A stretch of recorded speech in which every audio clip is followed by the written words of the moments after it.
Conocer la Universidad Nacional de Cuyo siempre me da muchísimo orgullo. Creo que en la Argentina tenemos un privilegio de tener una universidad pública como la que tenemos. Así que en ese sentido estoy muy contento. También venía pensando que somos 3 generaciones que estamos vinculados a las ciencias económicas. Mi padre era contador público nacional, había estudiado en la década del 40 junto a Cafiero en aquellos años en la Facultad de Ciencias Económicas de la Universidad de Buenos Aires, y venía pensando cómo va evolucionando, porque después yo estudié administración en la Facultad de Ciencias Económicas, no voy a decir en qué año, y mi hijo está estudiando en la Facultad de Ciencias Económicas de la Universidad de Buenos Aires la licenciatura en Sistemas de Organización, la licenciatura en Sistemas de Información de las Organizaciones. Y si miramos esto nos dice algo, ¿no es cierto? Esto nos dice algo porque hay una evolución, los tiempos van cambiando y yo muchas veces le digo a mis hijos que hoy ser alfabeto en el siglo XXI es tener alguna vinculación con la capacidad de programar. Entonces, si hoy hay gente acá presente de generaciones nuevas, hoy ser alfabeto es tener capacidades de programación. Así que yo los invito, hay muchísimas ofertas en la Argentina, hay un excelente programa que se llama 111.000 que está haciendo el Ministerio de Producción de la Nación. Hay muchísima oferta gratuita de capacitación en programación, hay un déficit enorme, una necesidad enorme de la producción de software en la Argentina que rápidamente los ubica laboralmente. Así que creo que esto es lo que viene pasando y esto es lo que se viene viendo generacionalmente. Como me invitaron a hablar, el planteo mío es, bueno, ¿qué es lo que está pasando con la transformación digital? Lo primero que tengo ahí, si miran abajo a la derecha, es la presencia en las redes sociales, ¿no? ¿Quiénes hoy están presentes en LinkedIn? Porque hoy yo digo que hoy en el mundo del trabajo, si no estás en LinkedIn, no existís. En una época se decía que tu realidad de trabajo era qué trabajo realizás, cuál es tu posición, esa era más o menos tu identidad. Después se pasó a un poco vincular la identidad de la persona con en qué proyectos está la persona. Y hoy aparece una nueva variante que tiene que ver con la identidad virtual de la persona. Y este es un hecho real, existente, el cual tenemos que tener en cuenta. Y si lo miramos desde el punto de vista del trabajo, LinkedIn es la manera de existir en el mundo del trabajo.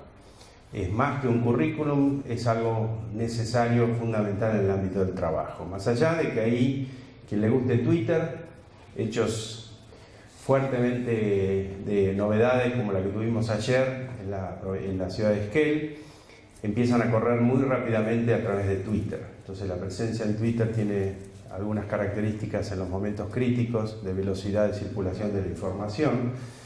Y voy a hacer una pregunta casi obvia. ¿Quiénes tienen presencia en Facebook? Nadie. Muy bien. Última. ¿Instagram? ¿Cómo? Ahí no. Muy bien. Bueno, ahí están mis coordenadas. Hoy tenemos una relación cara a cara. Podemos tener una relación virtual. Ahí me encuentran en LinkedIn, en Twitter, y no es muy difícil encontrarme en las otras redes. Así que, como dice este señor, la nube es inevitable, el progreso no. O sea, el concepto de la computación en la nube se instala, nos guste o no nos guste, y además no se instala por una cuestión económica más que de evolución tecnológica, ya vamos a ver un poquito más esto. Con lo cual está en nosotros decidir si acompañamos este progreso, esta evolución generacional que hacía referencia hace un rato. Bueno, esta presentación, ustedes la pueden acceder. Acá hay un sitio, acá no hay papel, tenemos prohibido el uso del papel. Hay un sitio que se llama eventos.meriti.com, Meriti, M-R-I-T-I, y si ustedes van acá, van a ver que dice 40 Congreso Argentino de Profesores Universitarios, y si cliquean ahí, van a encontrar la información y aquí abajo el link a la presentación. Esta presentación, ¿dónde está alojada? En la nube. La pueden acceder, la pueden ver ahora, la pueden ver en cualquier momento. Y también si quieren alguna devolución que puedan hacerme, ahí tienen un link con un formulario online para hacerme algún tipo de comentario. Los tomates me los pueden tirar presencialmente. Les voy a dejar, si alguno anda con algún problemita de insomnio, este es un reportaje que me hicieron en un programa que se llama Educación y Sociedad, donde yo hago algunas reflexiones acerca de la nube. Si alguno tiene algún problemita de insomnio, seguramente esta noche se duerme en el acto al verlo. Y también yo vengo escribiendo algunos artículos en Infobae, que también los invito, son cortos y creo que hacen una buena síntesis de las reflexiones que yo estoy teniendo sobre lo que está pasando. Este artículo, lo único constante es el cambio, el nuevo nomadismo digital, el mundo por las nubes, para los que tenemos canas, los supersónicos y la inteligencia artificial, y la innovación en la transformación digital. Bueno, si vamos un poco a la agenda, yo la dividí en estos temas que vamos a recorrer. Quiero compartir con ustedes algunos antecedentes, entender qué es la computación en la nube, por qué se está hablando ya de una economía de APIs, y vamos a ver enseguida de qué estoy hablando. Pensar juntos si esto es seguro o no es seguro. ¿Por qué hablamos de trabajo colaborativo? ¿Y cuál es el rol hoy de la movilidad y de la inteligencia artificial? Todas estas cosas, yo más o menos calculo que en 4 o 5 horas las voy a recorrer. Me gusta explayarme, ser profundo en los temas, así que vamos a ir avanzando para que no se les haga muy largo. La van a ver por internet. Más tarde, con un vino mendocino. Muy bien, antecedentes. Me gustó mucho el eje que ustedes plantearon para este congreso. Me parece que es interesante como ustedes hablan de innovación, de sustentabilidad y de gestión de costos. Y a medida que yo voy desarrollando en estas 4 horas la temática, lo que voy a ir es tratando de vincular cada uno de estos temas con alguno de estos 3 ejes: de innovación, de sustentabilidad y de gestión de costos. El primero tiene que ver con esto. Yo leía un poquito impactado en estos días que se está pronosticando que para el 2030 el 13% del consumo eléctrico de la humanidad va a ser consumido por los centros de datos. Cuando hablamos de la nube, hablamos de grandes centros de datos que están interconectados, y estos centros de datos tienen un consumo eléctrico gigantesco. De hecho, se están haciendo algunas experiencias de poner algunos de ellos en el fondo del mar, como para tener un menor impacto o un mejor aprovechamiento de la temperatura, del enfriamiento necesario. Pero se está pronosticando que en el 2030 el 13% del consumo eléctrico va a ser consumido por estos centros de datos que conforman la nube. Por eso ahí le puse el loguito del impacto de la sustentabilidad, porque Google se ha propuesto que para fines de este año, del 2017, el 100% del consumo de sus centros de datos está basado en energías renovables. Lo que ustedes están viendo en esta imagen es energía solar, y a fines del año en curso, del 2017, lo que se va a lograr es el objetivo de que el 100% del consumo de estos centros de datos estén basados en energías renovables. Fíjense que cada minuto que está pasando, están pasando muchas cosas. Se están viendo 4 millones de videos, se están haciendo 3,5 millones de búsquedas en google.com, se están conectando a Facebook 900.000 personas, espero que no ustedes en este momento. ¿Qué otros datos? Se están mandando 450.000 tweets, se están generando, para los que ustedes no tienen cuenta en LinkedIn, 120 cuentas nuevas en LinkedIn en cada minuto que está pasando, y todo esto hay que procesarlo.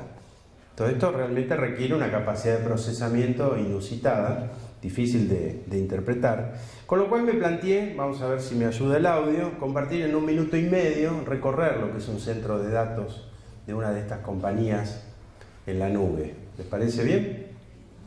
Vamos a verlo, a ver si... Whenever you use a Google product, you're connecting to one of our data centers around the world. Let's take a look inside and see how they work.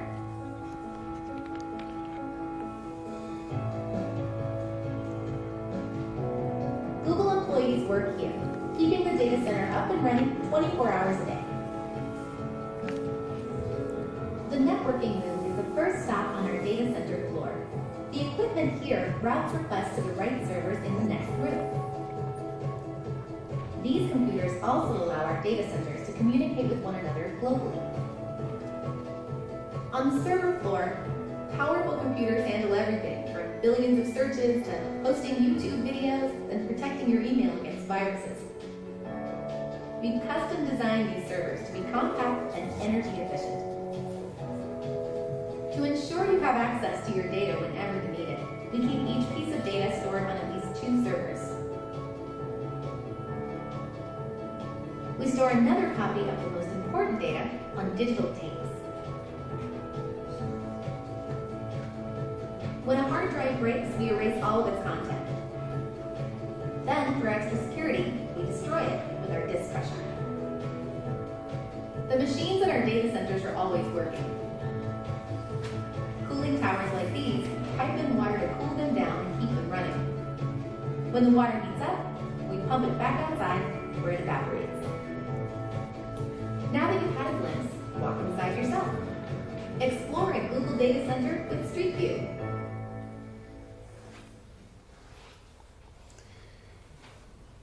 Google solamente, sin contar el resto de las compañías, este año está abriendo 12 de estos sitios nuevos. Hace 2 semanas se abrió un centro de datos de este tipo que acabamos de ver en la ciudad de San Pablo y se está haciendo grandes tendidos de cables submarinos, así que esto está en una evolución muy acelerada. Así que, pero del otro lado, del mundo de las personas, también vienen pasando cosas, ¿no? En marzo me tocó estar en un evento que hizo Google y hubo 2 personas que estamos viendo acá que son muy importantes. Una se llama Vint Cerf. Vint Cerf se lo conoce como el creador de Internet. Cuando le preguntaron en esta conferencia qué opinaba o cuál era su visión de haber sido responsable de la creación de Internet, él decía: me arrepiento de una sola cosa, que nos quedamos cortos con lo que se llama la versión 4 de las direcciones de IP y no alcanzaron. Y entonces, para aquellos que lo conozcan técnicamente, hubo que hacer una migración a versión 6, porque es como que se nos terminaron las patentes de los autos, digamos. No había capacidad de generar todas las direcciones IP que se consumen, y entonces eso, decía un poco risueñamente, se quedó corto con las direcciones de IP cuando se creó Internet. Por otro lado, había otro señor que se llama Marc Andreessen, que escribió un artículo en el año 2011 que en el Wall Street Journal que decía: el software se come al mundo. Y donde los invito a que lo lean, ahí está el link, donde él realmente pronosticaba que todos terminaremos siendo empresas de software. ¿Qué nos decía Vint Cerf? Vint Cerf nos decía: vamos hacia una computación en tiempo real. Lo que está pasando es que la nube no solo se impone porque es grande, se impone porque la computación continua cambia el paradigma. Entonces daba un ejemplo, decía: con nosotros vamos al médico cuando nos sentimos mal, entonces pedimos una atención médica. Pero si nosotros tuviéramos la capacidad de monitorear el cuerpo en forma continua, podríamos tener una base de qué es normal y qué es patológico, y de esa manera podríamos tener una detección instantánea de algo que está fuera de los parámetros normales. Esto, que se llama computación continua, es algo que se empieza a aplicar a los negocios. Estamos cada vez en un mundo de computación en tiempo real. Si yo hago una publicidad con Google AdWords, para que cuando alguien busca la palabra Instituto de Profesores de Costos aparezca el link al sitio, eso que es publicidad online, todo el tiempo está viendo si hay disponibilidad del monto que uno está dispuesto a invertir. O sea que se está procesando en tiempo real y se está desplayando la publicidad hasta que se termina la capacidad de inversión que se planteó. Esto es computación en tiempo real y esto es algo fundamental. Por otro lado, Marc Andreessen nos hablaba de la eficiencia. Él lo que decía es: en promedio en Estados Unidos los autos están solamente utilizados el 4% del tiempo, el 96% están detenidos. Y ustedes, que de costos saben mucho más que yo, pueden pensar en cuáles son las implicancias que el 96% del parque automotor tenga un vidrio, una puerta, un asiento y todos los elementos que componen un auto detenidos, con ese costo de inmovilización, ese desaprovechamiento de esa propiedad. Y vamos a enfatizar ese desaprovechamiento de esa propiedad que podría usar otro. Después vamos a hablar un poquito de lo que es el mundo que va de la propiedad al uso. Y entonces, si pasamos a los autos autónomos, los autos que se manejan solos, que están conectados a la nube en tiempo real, podemos lograr una utilización del 50 y hasta el 80% del tiempo, o sea, tener un crecimiento de 10 veces en la eficiencia de la utilización de esos bienes. Desde hace un tiempo que se viene diciendo de cuál es la importancia del uso del móvil y cómo el móvil se mete en todo en nuestras vidas y absorbe absolutamente todo, desde la lupa, el reloj y todo lo que se nos ocurra que viene incorporándose, la máquina fotográfica, etc. Pero hoy ya estamos en una instancia donde hay un paso de evolución más, y es que ya no es lo primero solamente la movilidad, sino que la inteligencia artificial es lo primero. Y cuando nosotros nos avisa Google Maps que tenemos que salir media hora antes porque hubo un accidente en la ruta, en tiempo real nos está avisando, y eso lo está haciendo un proceso de inteligencia artificial.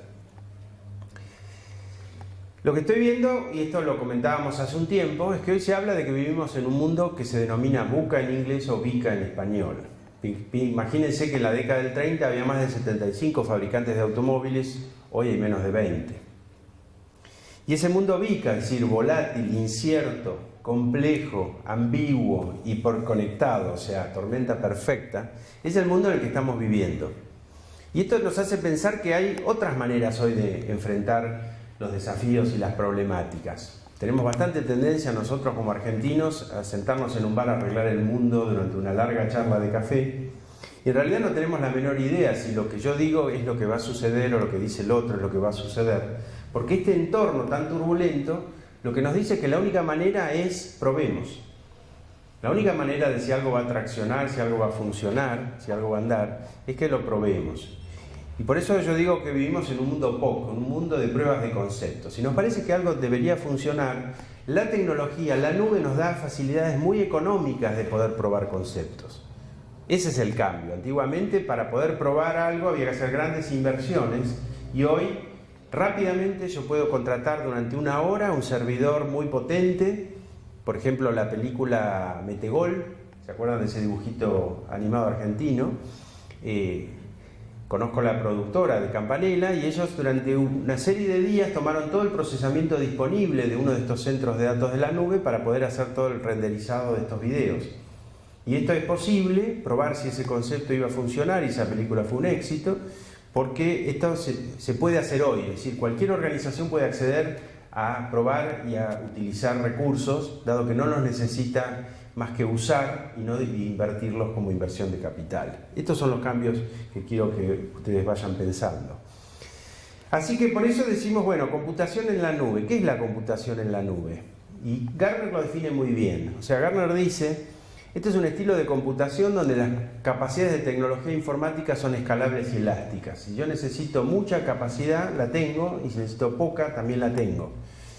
Y esto se proporciona como un servicio. No existe más el que voy a comprar un equipamiento, un hardware. No hay hardware, no hay software. Lo que hay es un servicio que me conecto a estos megacentros de datos, y esto se parece más a la electricidad que a la informática que nosotros conocíamos, porque yo, si necesito algo, lo contrato y directamente pago por lo que uso.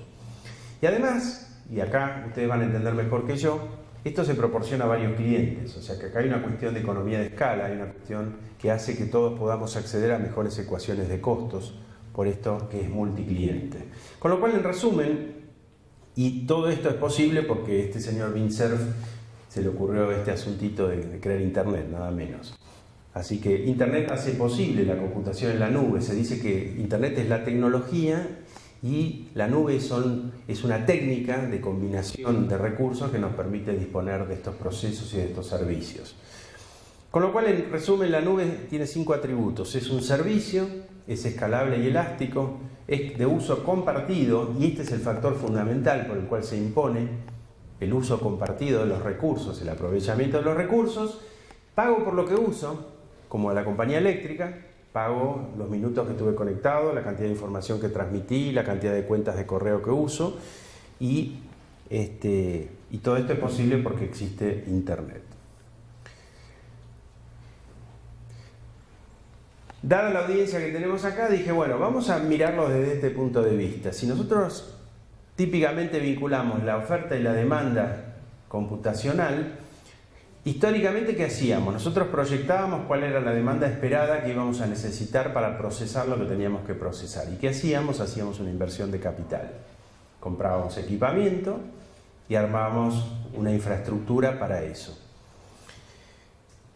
Pero la realidad es que siempre la demanda tiene un comportamiento distinto, variable, escalable, y ese comportamiento real de la demanda tiene momentos donde tenemos un costo de oportunidad, donde compramos equipamiento, hicimos inversiones de capital que subutilizamos, y por otro lado vamos a tener picos en los cuales no podamos responder y entonces perdamos oportunidades, clientes, por esa falta de capacidad.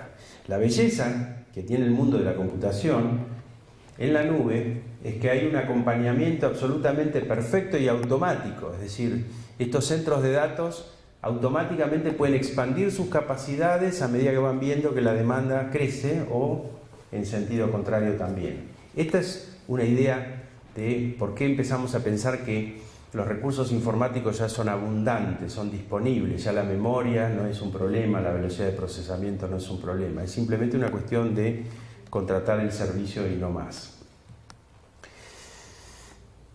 Por otro lado, y en esto que decía Marc Andreessen, el software se come al mundo, empieza a hablarse un poquito de la economía de las APIs. En todo un proceso de transformación digital hay organizaciones que desarrollan Application Programming Interface, o sea, son programas que resuelven determinadas necesidades y esos programas quedan abiertos a que puedan ser invocados y utilizados.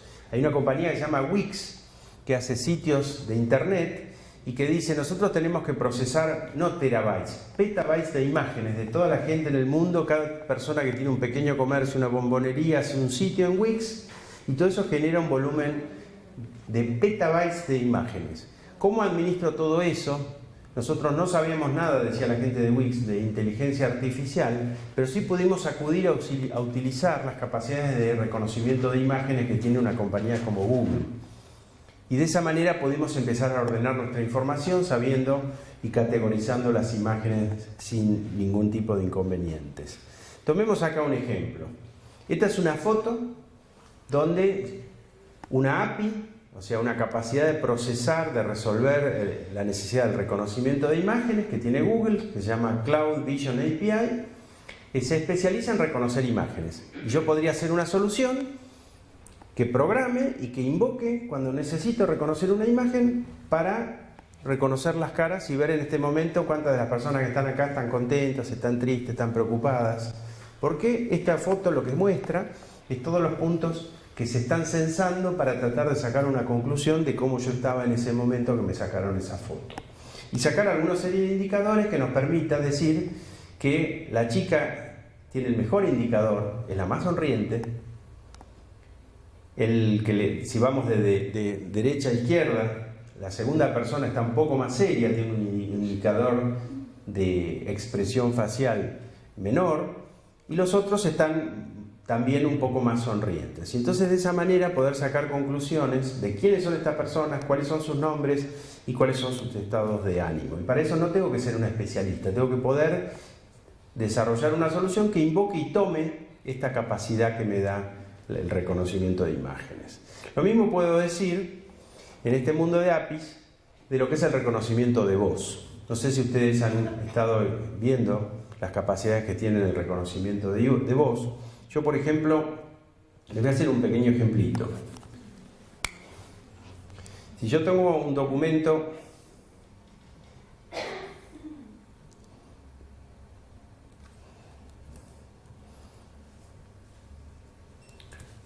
de texto, el procesador de textos, como todos ustedes conocen, la diferencia es que esto está alojado en la nube, no está alojado acá localmente, por ende yo puedo, mientras hago esto, tengo un botón de compartir y entonces le voy a compartir acá en la sala a Pablo Ventura, que está presente, para que después él también ingrese. Pero mientras esto sucede, yo voy a darle acceso a Pablo, porque uno de los temas que estamos hablando es trabajo colaborativo. Entonces yo a Pablo lo invito a través de esto a que tenga derecho de acceso. Hasta este momento él no puede acceder. Él va a recibir un mail y va a acceder a este documento. Mientras tanto, si yo miro mi celular, yo voy a ingresar a mi celular.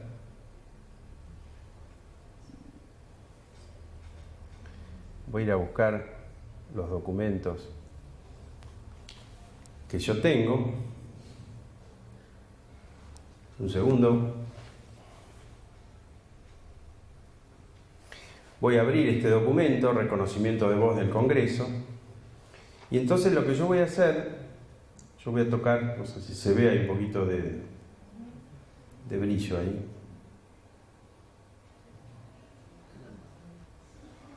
Yo lo que voy a hacer es tocar el botón de abajo, de edición, y esto me permite entrar en la parte de edición. ¿Ven que se me abre a mí un teclado? Pero ven que además del teclado hay un micrófono. Entonces lo que yo voy a hacer es voy a apretar este micrófono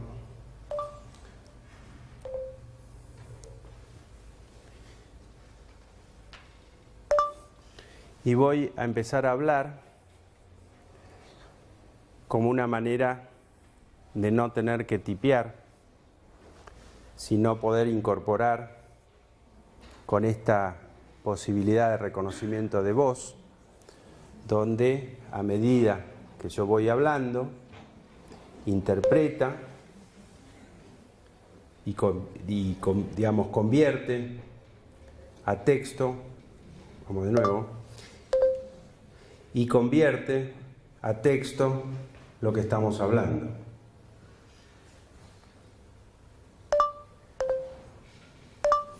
Ahora, bueno, ahora se cansó con la conexión, pero se vieron como de esta manera yo, a medida que voy hablando, esto se va incorporando. En la versión en inglés ya tengo comandos como para decirle punto y coma, digamos lo que es las puntuaciones, etcétera, y después con una pequeña edición yo rápidamente tengo esto resuelto del reconocimiento de voz. Por otro lado, fíjense que apareció acá Pablo, y Pablo también está editando este documento. O sea que lo que estamos haciendo es edición colaborativa de un documento. Entonces no importa, hoy estamos todos en este lugar, pero es muy probable que volvamos a nuestras ciudades y podamos seguir trabajando juntos, porque estas tecnologías me lo permiten.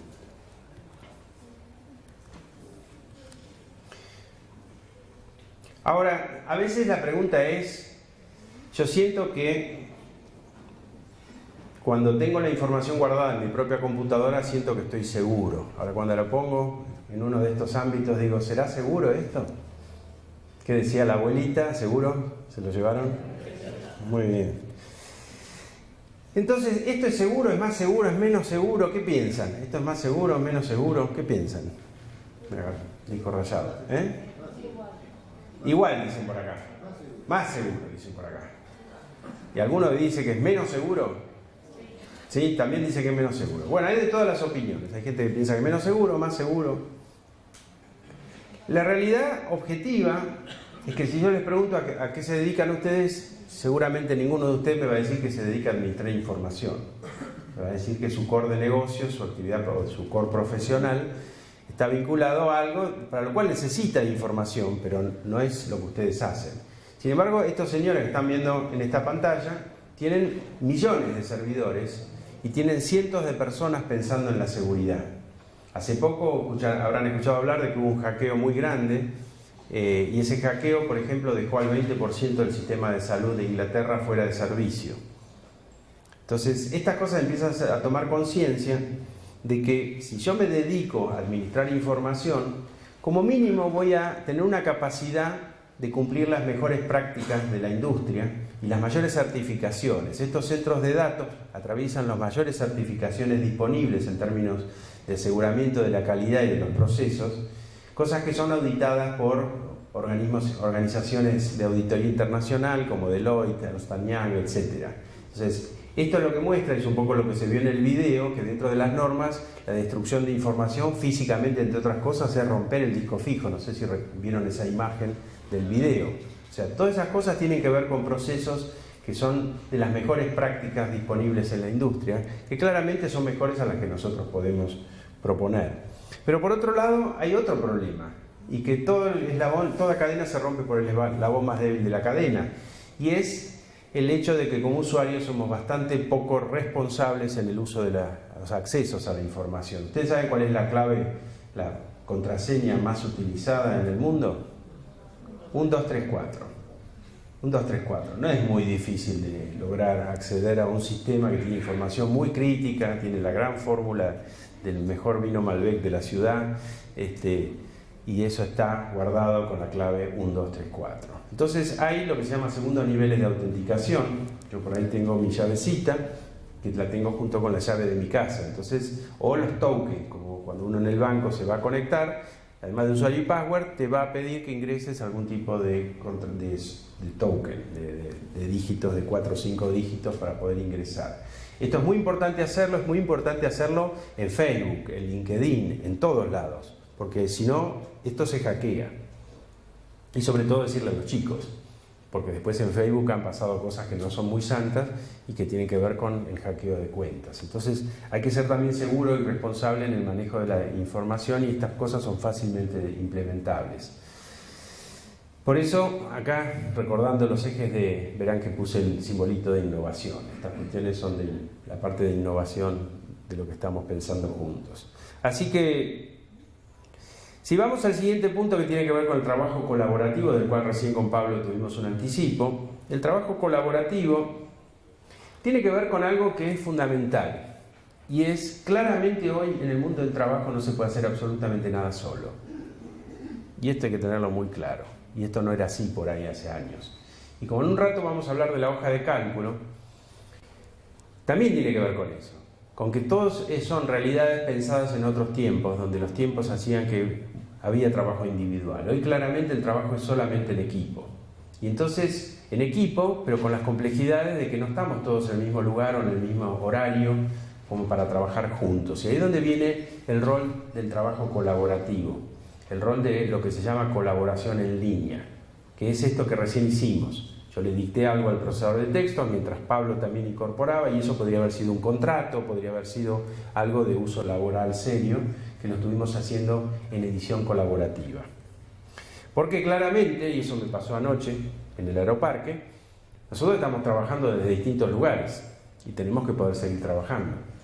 Y por otro lado, tenemos que poder trabajar desde distintos dispositivos. Entonces, yo puedo tener que trabajar en algún momento porque tengo solamente el móvil disponible, o en otro momento solamente tengo el notebook, o en otro momento lo que tenga, la tableta, y en todo momento tengo que tener acceso a la misma información, y eso me lo da la nube. De hecho, esta mañana temprano hicimos algunas pruebas técnicas y había una dificultad con que es mi equipo, y probé otros equipos y hubiera sido lo mismo, porque no había nada en el equipo de lo que yo estoy mostrando. Yo lo que tenía simplemente era que conectarme, y eso lo podía hacer con los otros 2 equipos que probamos, hasta que pudimos técnicamente lograr la conexión al proyector, algunos detalles, pero claramente era indistinto el equipo. Y si el equipo lo roban, el costo es, ustedes saben de costos, el costo es el equipo, es la reposición del equipo. Pero ¿cuánto vale la información que está ahí adentro? ¿Cómo la evaluamos si nos roban el equipo? Versus, acá en este equipo no hay nada, no hay información local. Podría haberla, porque si le subo un avión puedo fuera de línea bajarme cosas y poder trabajar fuera de línea. Pero si elijo la opción segura, no tiene nada el equipo localmente. Por otro lado, hay un problema generacional. Cuando a veces nos quejamos de una injusta crítica tal vez a la generación Y, de que no son comprometidos, que cambian, que no son estables, que una serie de cosas que se les dice, también tenemos que reconocer que tal vez no les estamos dando la experiencia de trabajo que ellos esperan. Porque antiguamente la innovación se producía en el trabajo, y venía tu papá a tu casa con una gran calculadora, máquina de escribir, alguna innovación tecnológica que se había producido, y esa innovación que nacía en el trabajo llegaba a la casa. Hoy es exactamente al revés. Hoy la innovación es suficiente ver lo que hacen los chicos como para decir, bueno, y después que en el ámbito del trabajo, ¿qué me está dando? Un poco menos una pantalla verde de la década del 70, ¿y vos crees que yo me quede a trabajar acá? Y encima solo con un horario y solo con una serie de pautas muy de tiempos de la revolución industrial. Bueno, el mundo está cambiando. Con lo cual, cuando le preguntás a la gente y todos están en Facebook, también lo que después empezás a esperar es esa posibilidad de ese gen de posteo de redes sociales y usarlo en el ámbito del trabajo. Entonces empieza a desarrollarse la idea del social business. ¿Qué pasa si después de este evento, el evento continúa y tenemos una red social donde nos posteamos las fotos, donde posteamos los comentarios, donde hacemos toda una gran Facebook, pero en un entorno controlado, ¿no? Un entorno público y abierto, como nos proveen Yammer, que es una solución que tiene Microsoft, Google Plus, que es una solución que tiene Google.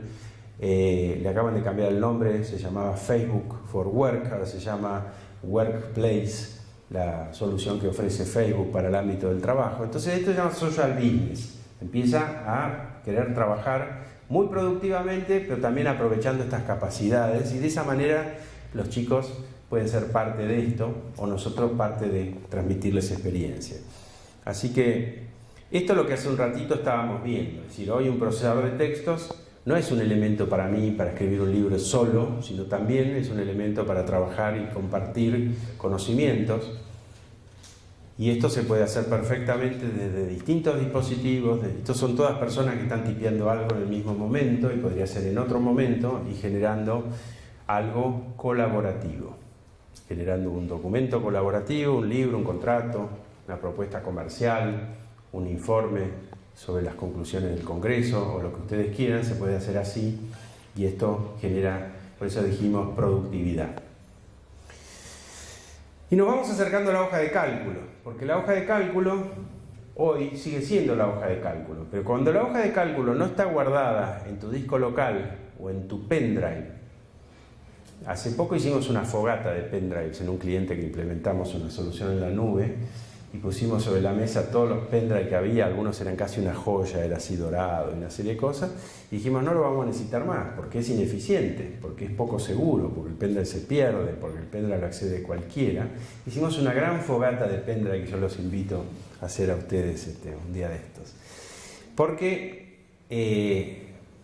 todo archivo que está guardado y que no se comparte pierde funcionalidades productivas. Entonces lo que estamos viendo en este momento en la pantalla es una hoja de cálculo, pero que hay dos personas que están cargando datos. Lo mismo que vimos en el procesador de texto, ¿qué pasa si lo hacemos en una hoja de cálculo? Y en tiempo real, como nos decía Don Vincerf, vamos haciendo conclusiones, cargando datos, etcétera, y eso lo podemos estar viendo también en un celular, en cualquier dispositivo. Eso es algo que podemos verlo un poquito online.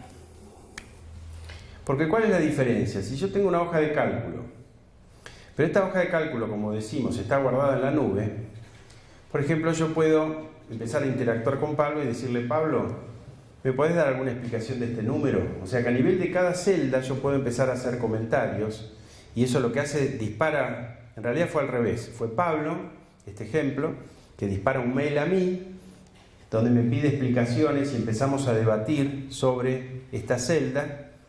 Ahí Pablo se acaba de conectar, o sea que además lo puedo hacer en tiempo real, pero lo puedo hacer fuera de momento también. O acá, por ejemplo, se produjo una discusión, un debate entre Juan y Pablo, que empezaron a hablar sobre esta, o aquí hay otras personas que estuvieron haciendo un debate sobre esta celda. Y entonces vos recibís un mail donde yo quiero que por favor me expliques tal dato de tal celda, y yo le contesto y se va armando un debate hasta que finalmente lo resolvemos y se va de acá.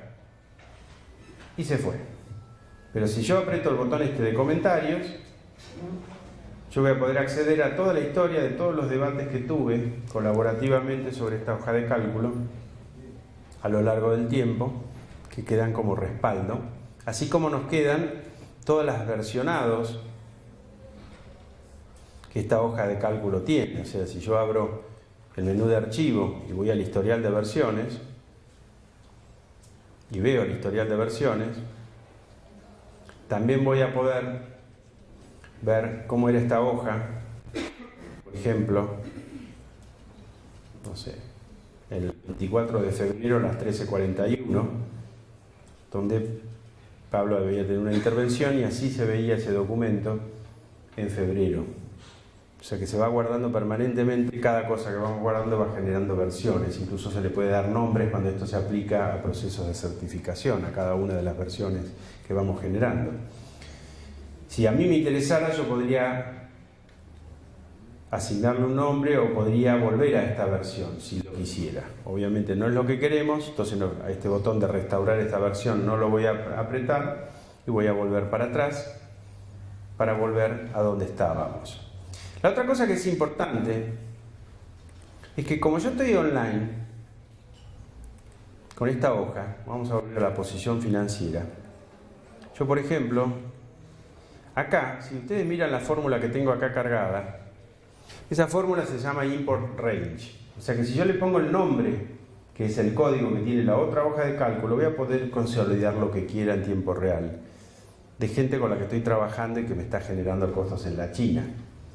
Entonces yo puedo generar, porque insisto, no es una hoja que esté acá almacenada, una posibilidad de compartir, de consolidar información con otras personas en tanto y en cuanto lo autorice a que esto suceda. Hay un manejo de seguridad siempre. Por otro lado, bueno, chiches de todo tipo. Si yo quiero usar el traductor de Google, yo tengo una función que se llama Google Translate. Entonces esa función, Google Translate, lo que va a hacer es que, fíjense lo que dice, el valor que está en B2, que yo le digo que está en español, le digo que me lo ponga en inglés. Y para uso accede a un servicio. ¿Se acuerdan de las APIs? Hay servicios online que están corriendo, que tienen que ver en este caso con el servicio de traducción, donde yo puedo decir, bueno, ¿cómo se dice vino? Para ser bastante localista. ¿Cómo se dice en inglés y cómo se dice en portugués? Y ahí está buscando, y no sé por qué me puso Kame. ¿Qué es un Kame? Venir, el verbo venir. Ah, vino, claro. Vamos a decirle bodega. Muy bien, gracias. Vino tinto, claro. Bueno, ahora pusimos bodega, cellar, adega se dice en portugués. O, como me decía por ahí, vamos a ponerle vino tinto. Vino tinto, se dice red wine, y viño tinto, portugués, ¿cierto? Entonces, de esa manera podemos traducir o podemos decir, bueno, pero también quiero saber cómo están los tipos de cambio. O sea, si yo utilizo otra función que no se llama Google Translate, sino Google Finance, yo puedo pedir en tiempo real que me diga lo que es de dólares a pesos y de euro a pesos, ponerle una fecha y decirle que me diga los próximos 45 días, desde el 1 de septiembre, cómo estuvo el tipo de cambio, y ahí accede y me trae todos los tipos de cambio en tiempo real. ¿Se acuerdan? Computación en tiempo real. O podría ser algo similar con, vamos a ver dónde lo tengo, podría ser algo similar con el valor de las acciones. Yo tengo una función que se llama Google Finance, que si le pongo la variable price, today, o sea, toda una serie de sintaxis necesaria para esa fórmula, y le pongo acá, por ejemplo, en vez de donde dice Microsoft, le pongo IBM, le voy a pedir que vaya y me busque todos los valores, y ahí me trae los valores de cómo viene la evolución de la acción de IBM. Entonces, esto es computación en tiempo real. Obviamente hay muchos ejemplos de esto, es decir, obviamente poder hacer tablas dinámicas, es decir, toda la potencia a la que estamos acostumbrados, pero básicamente entender, y con esto cierro esta pequeña parte de demo, ahí tengo una tabla dinámica, pero también entender que hasta acá fuimos nosotros los que hicimos simplemente fórmulas distintas, pero ¿qué pasa si esas fórmulas distintas pasan a que demos respuesta a un problema? Hay un problema que dice que solamente el 30% de la gente hace fórmulas en hojas de cálculo. Y entonces, ¿por qué no le pedimos, y esto es inteligencia artificial, que nos ayude? Es decir, yo tengo esta hoja de cálculo, acá tengo un botoncito que se llama explorar. Y esto es una cosa que es experimental, que lo que hace es recorre esta hoja de cálculo y trata de ayudarme a analizarla y a generarle cosas. Yo aprieto este botón y entonces esta lista me dice,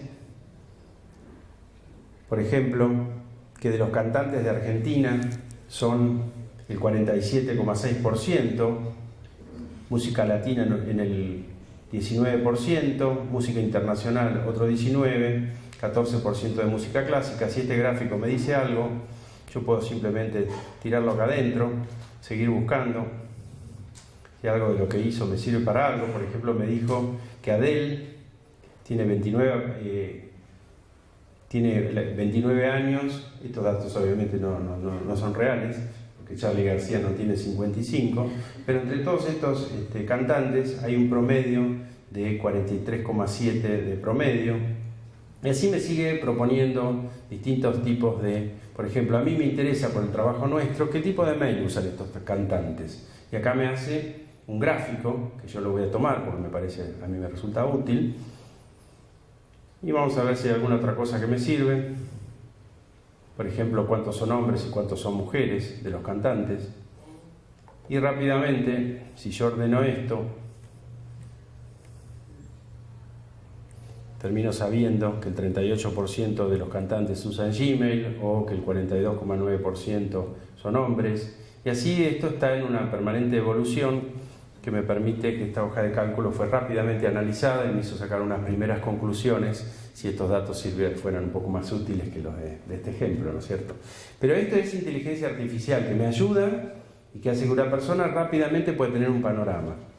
Ayer hice esto en una audiencia que tenía de una empresa y rápidamente entendí el promedio de edad de la gente que estaba sentada, algunas preguntas básicas que se hicieron que rápidamente me permitieron tener una idea de cuál es la realidad de esa hoja de cálculo. Así que esto es una hoja de cálculo en la nube. Y el rol de la movilidad. El rol de la movilidad es un aspecto clave. O sea, siempre me pregunto, yo en el año 2009 por primera vez pude ir a Google a tomar un entrenamiento, siempre me pregunté por qué me pusieron estos 4 japoneses con cara de malo ahí al lado. Después me confesaron que era porque teníamos fama de vagos los latinos y entonces estos eran karatecas y si yo no me comportaba me iban a dar mi merecido. Pero ya en ese momento Google decía, todo tiene que ser móvil, todo tiene que ser móvil. Cualquier cosa que vos utilices tiene que tener la capacidad de ser procesada también desde tu móvil. Y esto es lo que yo les decía, que ya ha evolucionado y ya todo tiene que tener también una idea de que si Google se puede adelantar y ayudarte, lo va a intentar hacer. Y eso es en lo que están trabajando todas las compañías líderes de este sector. Estamos hablando de Facebook, estamos hablando de Apple, estamos hablando de Amazon. Todas estas compañías están planteando cómo ayudarte con inteligencia artificial, porque el futuro del trabajo es automatizar.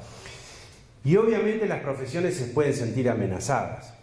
Yo estaba tratando de buscar para esta reunión cuáles son las amenazas, porque conozco bastante las del retail, las de los abogados. Estaba tratando de entender un poco cuáles son las amenazas, un poco lo que se está pensando es cada vez más va a ser menos el trabajo operativo, porque todas estas funcionalidades que vemos reemplazan trabajo humano y cada vez más vamos hacia roles de asesores, hacia roles de poner valor agregado profesional, ¿no es cierto? Pero estos son cambios muy profundos que hay que considerar.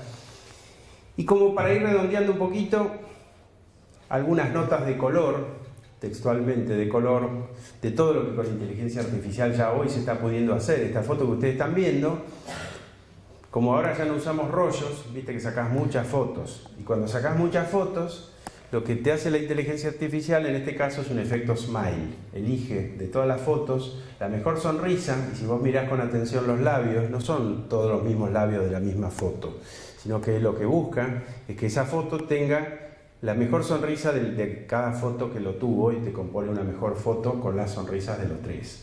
Eso es lo que estamos viendo y esto nos ayuda con este efecto smile, la inteligencia artificial, o esto que es una foto que yo saqué pero que le hace un efecto como para hacerla más bonita y esto lo hace automáticamente. Y después viene la aplicación de las traducciones. Es decir, hace poco me tocó esta experiencia de ver ese sobrecito de azúcar, tratar de entender qué es, porque estaba escrito en hebreo. Y entonces con el traductor y la cámara de fotos vi que eso era sacarina. Como ven ustedes ahí arriba, me lo está diciendo el traductor. O sea, está reconociendo una imagen.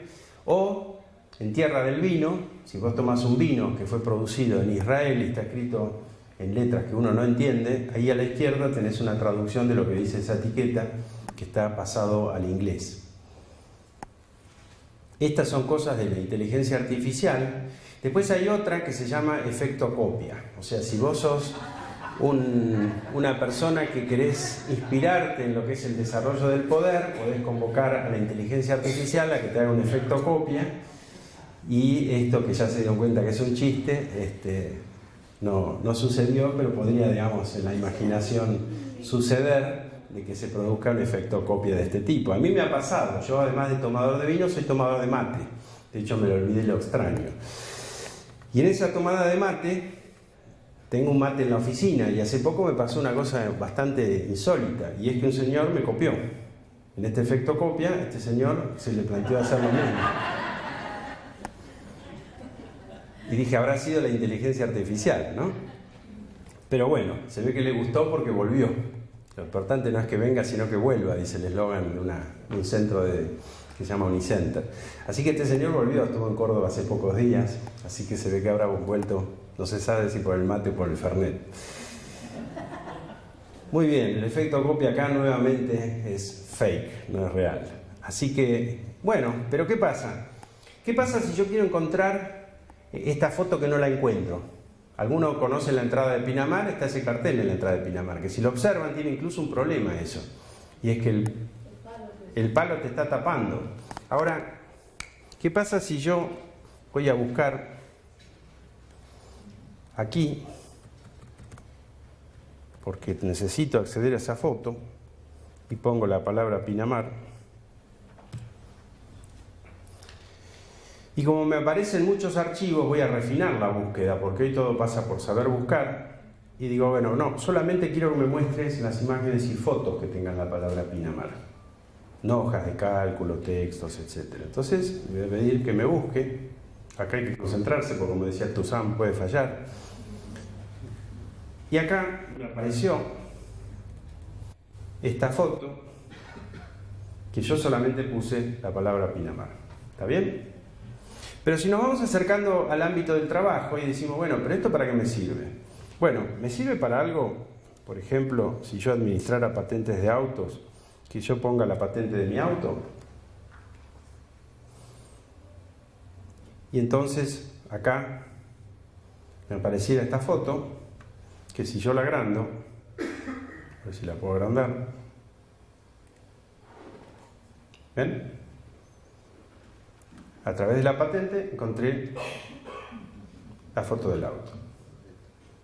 O sea que estoy reconociendo. Pero como esto es un ámbito de trabajo, ¿qué pasa si yo digo, la verdad que esto está muy lindo, pero no me sirve para nada y me van a echar? Entonces digo, bueno, no. ¿Qué pasa si yo... Alguno de ustedes debe manejar alguna factura de servicios, por ejemplo, para algún cliente, para algún estudio de costos, etc. Entonces, ¿qué pasa si yo digo, yo necesito la factura de Altave de Metrogas? Y le pido que la busque. Y acá aparece una que dice factura escaneo gas. Yo la abro.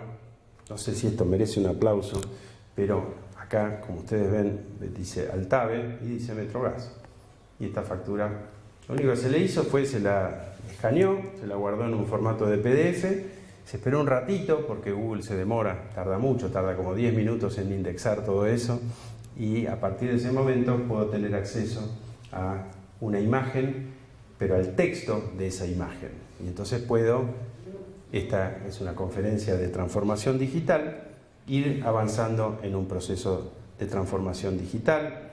Hay mucho más, pero no me voy a detener, voy a ir redondeando. Simplemente, como empezamos hablando de la evolución de la familia, con un padre contador, con un licenciado en administración acá presente y como una nueva generación estudiando sistemas de información, esto me hace pensar algo que nos ha pasado a todos los que somos hijos de inmigrantes o descendientes de inmigrantes, porque alguna vez me puse a pensar cómo ellos tuvieron que dejar sus tierras, tuvieron que dejar sus afectos, tuvieron que dejar absolutamente todo y venir a probar suerte a nuestras geografías.